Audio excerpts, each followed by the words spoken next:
Hello to all my lovely viewers. I, Hiteshi, welcome you all to your own channel, Explorer on the Way. So let's get deep into our minds to pull out the best in us. With that said, without any further delay, let's see what we are up to today. आज की video में हम पढ़ेंगे rational exponents of a real number के बारे में। Last video में हमने पढ़ा था integral exponents of a real number. वहाँ पे एक्सपोनेंट्स कैसे थे, इंटीजर्स थे। आज हम पढ़ेंगे रैशनल एक्सपोनेंट्स के बारे में। तो जैसे हमें नाम से पता चल रहा है, यहाँ पे एक्सपोनेंट्स कैसे होंगे, रैशनल नंबर्स होंगे। पर इनके बारे में पढ़ने से पहले हम पढ़ेंगे principal nth root of a real number for a positive integer n। अब रियल नंबर कैसे हो सकते हैं? रियल नंबर पॉजिटिव भी हो सकते हैं और नेगेटिव भी हो सकते हैं। तो पॉजिटिव रियल नंबर का प्रिंसिपल nth रूट अगर हमें पढ़ना हो तो क्या होगा? सबसे पहले हम कोई भी पॉजिटिव रियल नंबर ले लेते हैं ए क्या है? Positive real number. और एक पॉजिटिव इंटीजर ले लेते हैं एन पॉजिटिव इंटीजर। अब इंटीजर्स के सेट को हम रिप्रेजेंट करते हैं जेड से, और n क्या है? पॉजिटिव इंटीजर है। तो हम यहाँ पे क्या लिख सकते हैं? n belongs to z plus. अब ये z प्लस क्या डिनोट कर रहा है? Set of positive integers.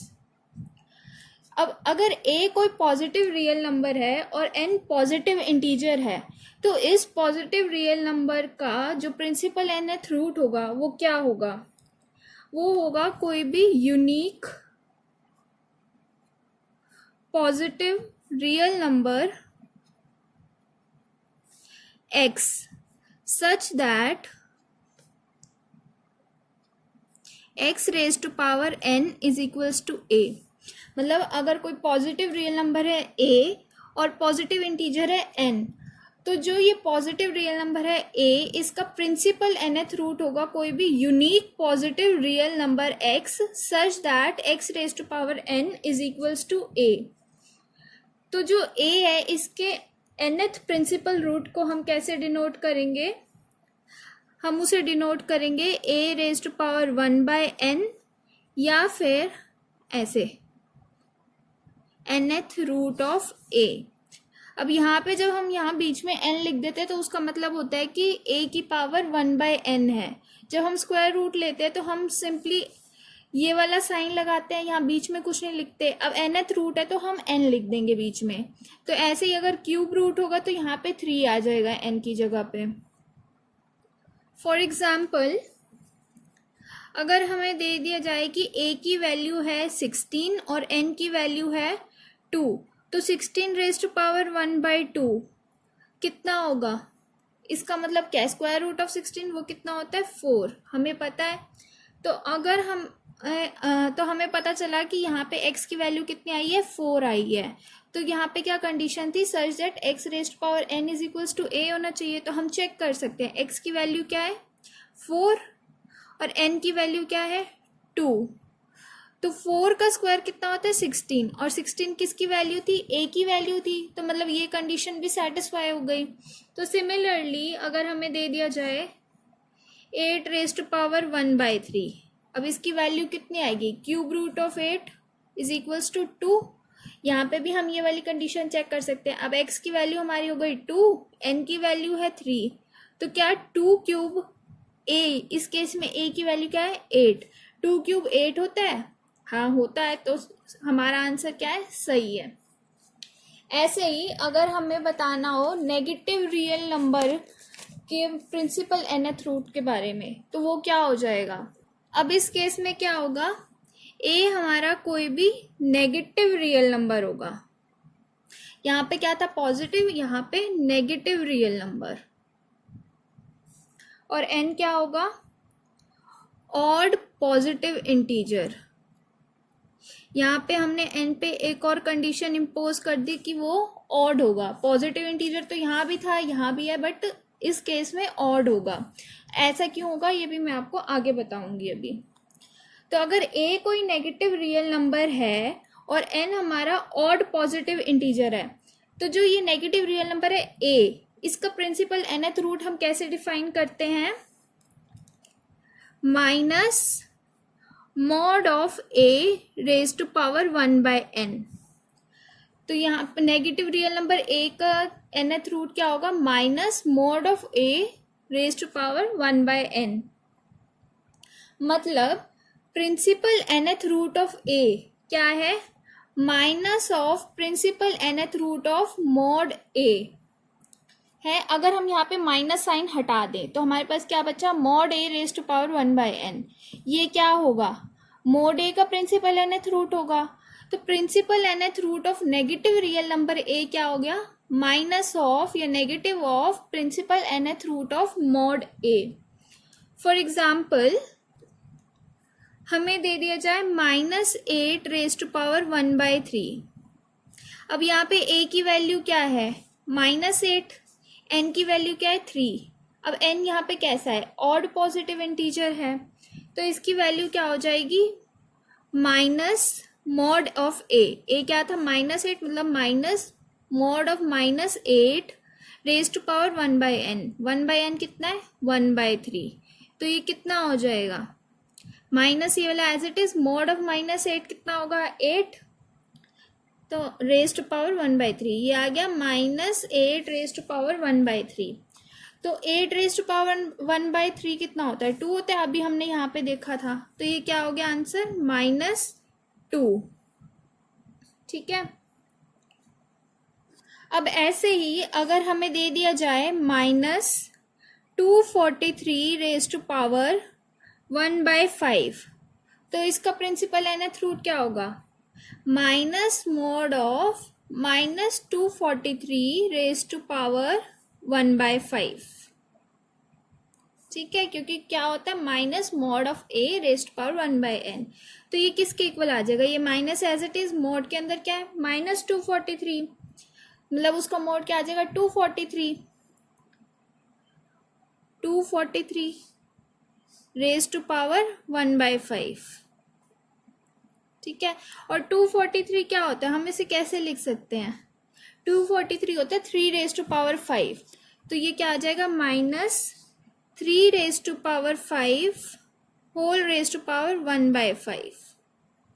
और हमने लास्ट वीडियो में एक लॉ पढ़ा था कि a raise to power m raise to power n कितना होता है? a raise to power m into n। तो यहाँ पे m की वैल्यू 5 हो गई, n की 1/5। तो अब हमें क्या करना है? 5 मल्टीप्लाई 1/5 1 आएगा, और a की वैल्यू है 3, तो ये कितना हो गया? -3। अब यहाँ पे हमने n ऑड क्यों लिया?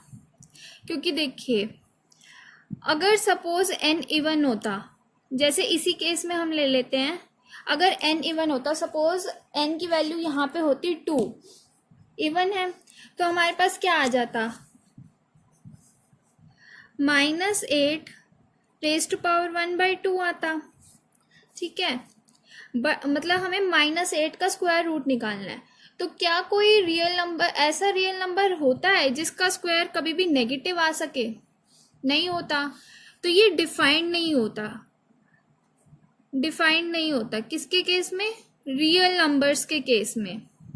इसलिए हमने यहाँ पे n पे एक और कंडीशन इम्पोज करी है कि n कैसा होगा? ऑड होगा। बट अगर हम यहाँ पे रियल नंबर्स ना पढ़ रहे होते और कॉम्प्लेक्स नंबर्स पढ़ रहे होते तो ये डिफाइंड हो जाता। यहाँ पे सॉरी, ये नॉट डिफाइंड है। रियल नंबर्स के केस में ये नॉट डिफाइंड है, इसलिए हमने n पे कैसा लिया है? ऑड लिया है। बट 11th क्लास में आप लोग पढ़ेंगे कॉम्प्लेक्स नंबर्स, उस केस में ये n अगर इवन हो तो भी ये डिफाइंड होगा। अब हम आ जाते हैं सर्ड्स पर।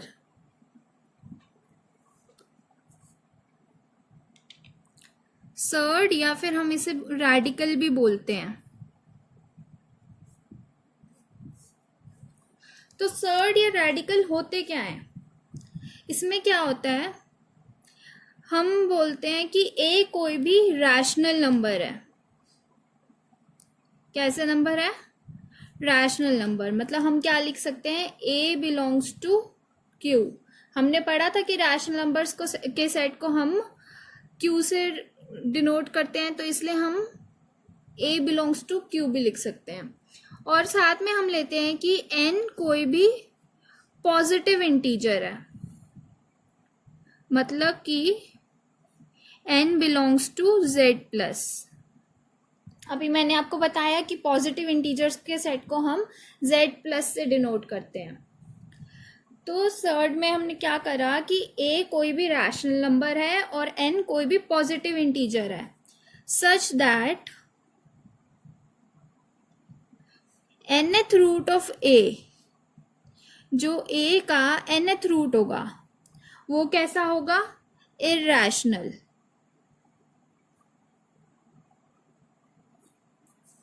देन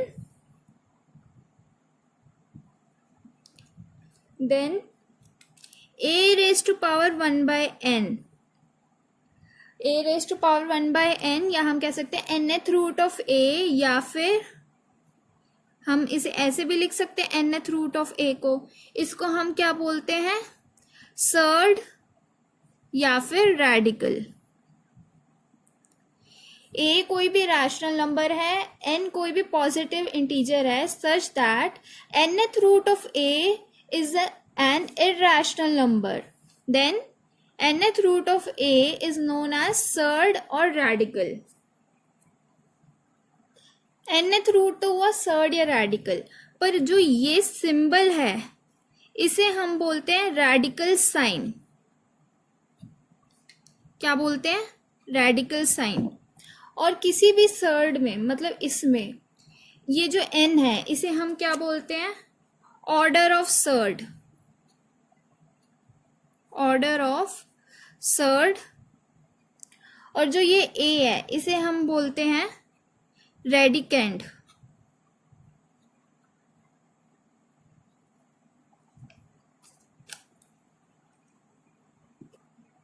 अब हम सर्ड के एक दो एग्जाम्पल देख लेते हैं। हमने क्या कहा था सर्ड में कि a कोई भी रैशनल नंबर होना चाहिए, तो 7 कोई रैशनल नंबर है, तो हमने a की वैल्यू क्या ले ली? 7। अब ये कैसा है? रैशनल नंबर है।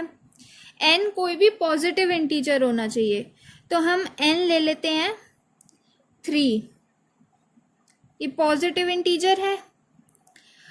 तो सच दैट जो nth रूट है a का वो क्या होना चाहिए? इरैशनल। अब a क्या है? 7 और n क्या है? 3, तो nth रूट ऑफ 7 क्या हो जाएगा?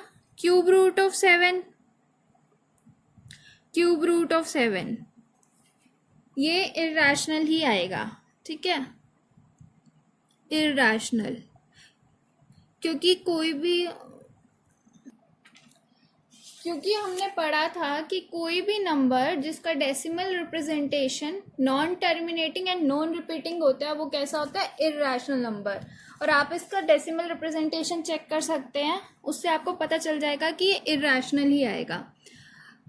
अब हमारी ये 3 कंडीशंस तो सेटिस्फाई हो गई, तो क्या था कि जो nth रूट है a का वो क्या होता है? सर्ड या रेडिकल। तो मतलब ये जो है क्यूब रूट ऑफ 7 ये क्या है? सर्ड है। ठीक है, मतलब क्यूब रूट ऑफ 7 सर्ड है।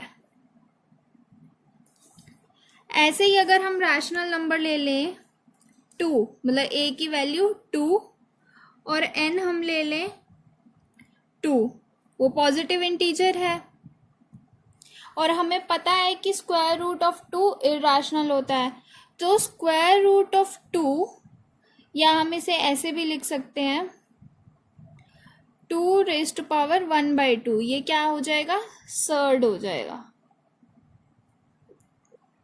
आई होप आप सबको समझ आ रहा होगा। अब जैसा कि हमने सर्ड की डेफिनेशन में पढ़ा था, उसमें क्या कंडीशन थी कि nth root of a irrational होना चाहिए, तभी हम nth रूट ऑफ ए को सर्ड बोलेंगे। तो यहाँ से हमें क्या पता चलता है कि जितने भी सर्ड्स होते हैं वो सारे क्या होते हैं? इरैशनल नंबर्स होते हैं। पर क्या ऐसा ज़रूरी है कि सारे इरैशनल नंबर्स भी सर्ड्स हों?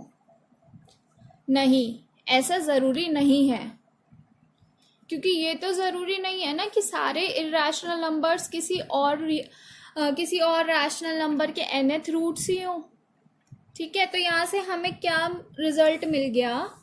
हमें रिजल्ट मिल गया कि every surd is an irrational number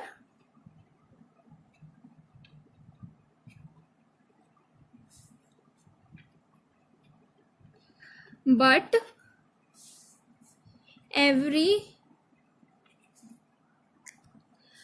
every irrational number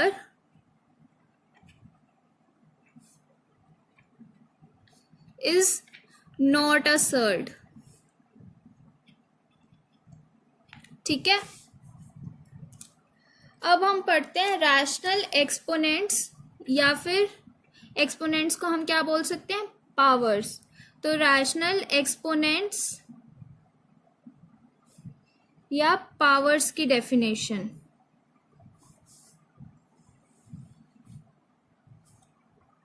rational exponents की डेफिनेशन क्या कहती है? For any positive real number a and a rational number p by q where q greater than 0, we define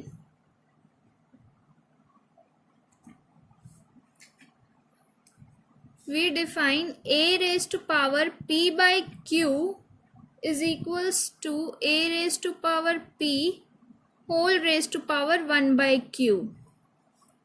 अब क्या है, यहाँ पे क्या कहा गया है कि a क्या है? कोई भी पॉजिटिव रियल नंबर है, और एक रैशनल नंबर हमने ले लिया p by q where q greater than 0। ये तो आपको पता ही है कि रैशनल नंबर्स पे कंडीशन होती है कि q ग्रेटर देन 0। हम रैशनल एक्सपोनेंट कैसे डिफाइन करते हैं? We define a raise to power p by q. अब यहाँ पे a क्या है? रियल नंबर है, p बाई क्यू क्या है? Rational number. तो ये क्या हो गया? Rational exponent of a real number. तो इसे हम कैसे डिफाइन करते हैं? अब p बाई क्यू को हम लिख सकते हैं p इंटू 1 बाई क्यू लिख सकते हैं।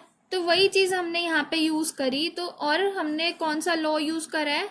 a raise to power m into n is equals to a raise to power m whole raise to power n। तो इन दोनों का यूज़ करके हमने इसे कैसे लिख दिया? a raise to power p whole raise to power 1 by q. ठीक है, तो ये क्या है? अब हम ये बोल सकते हैं कि जो रैशनल एक्सपोनेंट हमने डिफाइन करा है वो क्या है? That is a raise to power p by q is the principal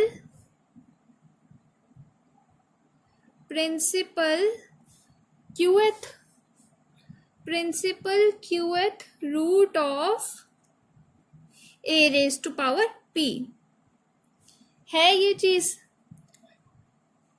हमने अभी पढ़ा है प्रिंसिपल nth रूट के बारे में। उसमें क्या होता है? 1 बाई n होता है पावर में। अब यहाँ पे क्या है? 1 बाई क्यू, और किसकी पावर में? a रेस्ट पावर p के। तो ये क्या हो गया? Principal qth root of a raised to power p। जैसे कि अगर हम एग्जाम्पल ले लें 4 रेज टू पावर 3 बाई 2, तो हम इसे कैसे लिख सकते हैं? पावर को 3 बाई 2 को हम इसे लिख सकते हैं 4 raise to power 3 into 1 by 2 लिख सकते हैं। और ये वाला लॉ यूज कर लेते तो क्या हो जाएगा? 4 raise to power 3 whole raise to power 1 by 2 होगा ये। और 4 रेज टू पावर 3 यानी 4 क्यूब कितना होता है? 64। तो ये क्या हुआ? 64 रेज टू पावर 1 बाई 2 यानी स्क्वायर रूट ऑफ 64। तो आंसर क्या आ गया? 8। अब हम पढ़ते हैं लॉज ऑफ रैशनल एक्सपोनेंट्स के बारे में। Laws of rational exponents.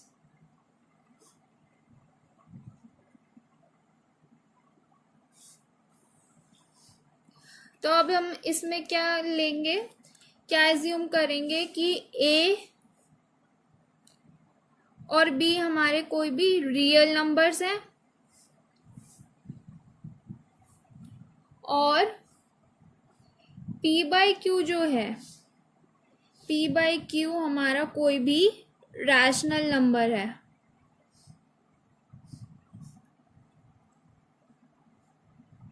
जहां पे क्यू ग्रेटर देन 0 है। हम एज्यूम करेंगे कि ए और बी रियल नंबर्स हैं और पी बाई क्यू कोई रैशनल नंबर है जहां पे क्यू ग्रेटर देन 0 है। तो हम इसकी डेफिनेशन को यूज करते हुए लॉज डिफाइन करेंगे। तो हमारा फर्स्ट लॉ है A raise to power m into A raise to power n is equals to A raise to power m plus n। अब हम क्या पढ़ रहे हैं, लॉज ऑफ रैशनल एक्सपोनेंट्स। तो यहाँ पे a तो हमारा कोई रियल नंबर है और जो एक्सपोनेंट्स है m और n ये हमारे कैसे एक्सपोनेंट्स हैं, रैशनल एक्सपोनेंट्स। तो अब फर्स्ट लॉ क्या कहता है, a raise to power m into A raise to power n is equals to A raise to power m plus n। इसमें क्या है कि यहाँ पे जो दो नंबर्स मल्टीप्लाई हो रहे हैं दोनों का बेस सेम है a, पर एक्सपोनेंट्स या पावर्स डिफरेंट है। तो इसमें हम क्या करते हैं, बेस तो कॉमन है तो वो लिख लिया हमने और फिर पावर में हम क्या करेंगे, इन दोनों पावर्स को ऐड कर देंगे। ऐसा हम कब कर रहे हैं, जब यहाँ पे ये दोनों नंबर्स मल्टीप्लाई हो रहे हैं। ऐसे ही सेकेंड लॉ है a raise to power m divided by a raise to power n is equals to a raise to power m minus n। अब यहाँ पे भी a तो है रियल नंबर और m और n रैशनल एक्सपोनेंट्स हैं। हर लॉ में हम यही अज्यूम करके चलेंगे। तो अब फर्स्ट लॉ और सेकंड लॉ में क्या डिफरेंस है, बेस तो सेम है और एक्सपोनेंट्स डिफरेंट हैं। फर्स्ट में भी यही है, सेकंड में भी यही, बट जो डिफरेंस है इन दोनों लॉज में वो कहाँ पे है, यहाँ पे मल्टीप्लाई हो रहे थे ये दोनों नंबर्स और सेकंड लॉ में क्या हो रहे हैं, डिवाइड हो रहे हैं। तो जब मल्टीप्लाई हो रहे थे तो हमने पावर्स ऐड कर दी थी, अब यहाँ पे डिवाइड हो रहे हैं तो हम क्या करेंगे, पावर्स को सब्ट्रैक्ट कर देंगे। तो a raise to power m divided by a raise to power n is equals to a raise to power m minus n। Third law, a raise to power m whole raise to power n is equals to a raise to power m into n। ये law हमने पहले integral exponents के case में भी पढ़ा था, यहाँ पे भी सेम है। a raise to power m whole raise to power n क्या हो जाता है, a रेज टू पावर, दोनों पावर्स मल्टीप्लाई हो जाएंगी, m इंटू n। अब फोर्थ लॉ क्या कहता है, a raise to power minus n is equals to 1 by a raise to power n।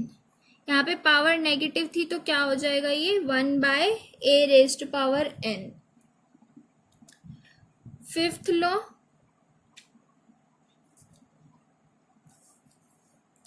a raise to power m by n is equals to, अब power में क्या है, m by n, तो इसको हम क्या लिख सकते हैं, m इंटू 1 बाय n लिख सकते हैं। तो क्या आ जाएगा हमारे पास, m बाय n को अगर हम m इंटू 1 बाय n लिख दें और थर्ड लॉ यूज कर लें, ये जो थर्ड लॉ है, तो हमारे पास क्या आ जाएगा, a raise to power m by n is equals to a raise to power m whole raise to power 1 by n। या फिर इसे हम ऐसे भी तो लिख सकते थे, 1 बाय n इंटू m। तो अब ये वाली डेफिनेशन अगर हम यूज करें तो क्या आ जाएगा, यहाँ पे a raise to power 1 by n whole raise to power m।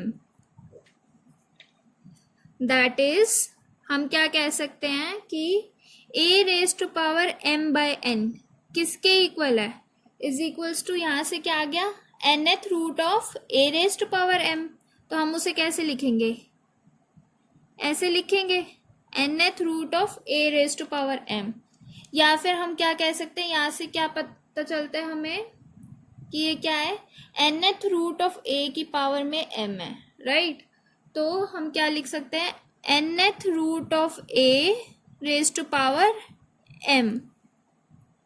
यहाँ से तो आ गया कि a raise to power m by n होता है nth root of a raise to power m, या फिर अगर हम ये वाली डेफिनेशन यूज करें तो हम क्या कह सकते हैं, a raise to power m by n is equals to nth root of a whole raise to power m। अब सिक्स्थ लॉ क्या है, a into b whole raise to power m। अब यहाँ पे a और b क्या है, real numbers, और m रैशनल एक्सपोनेंट। तो a into b whole raise to power m क्या होगा, जो पावर है वो हम दोनों बेस के साथ सेपरेट कर देंगे, मतलब a raise to power m into b raise to power m। a into b whole raise to power m is equals to a raise to power m into b raise to power m। Seventh law, a by b whole raise to power m is equals to, अब यहाँ पे भी a और b real numbers हैं और m rational exponent है, मतलब rational number है। अब यहाँ पे क्या है, बेस डिवाइड हो रहे हैं और दोनों की पावर सेम है m, तो यहाँ पे भी हम क्या करेंगे, पावर हम दोनों बेसिस के साथ सेपरेट कर देंगे, मतलब a by b whole raise to power m is equals to a raise to power m divided by b raise to power m। ठीक है, इन सब लॉज में हमने क्या एज्यूम किया है कि a और b हमारे पॉजिटिव रियल नंबर्स हैं, पॉजिटिव रियल नंबर्स, और जो हमारे एक्सपोनेंट्स थे m और n वो कैसे थे, रैशनल नंबर्स। जितने भी हमने 7 लॉज पढ़े हैं सब में ये चीज हम लेके चलेंगे। आई होप आप लोगों को सारा समझ आ गया होगा आज का। Thank you so much for watching this video. अगर आपको मेरी ये वीडियो पसंद आई हो तो प्लीज लाइक करें, शेयर करें और मेरे चैनल को भी सब्सक्राइब करना ना भूलें, ताकि मैं ऐसे ही आपके लिए नई नई वीडियोस लाती रहूं। एंड प्लीज कमेंट्स में अपना फीडबैक जरूर दें। सी यू नेक्स्ट टाइम।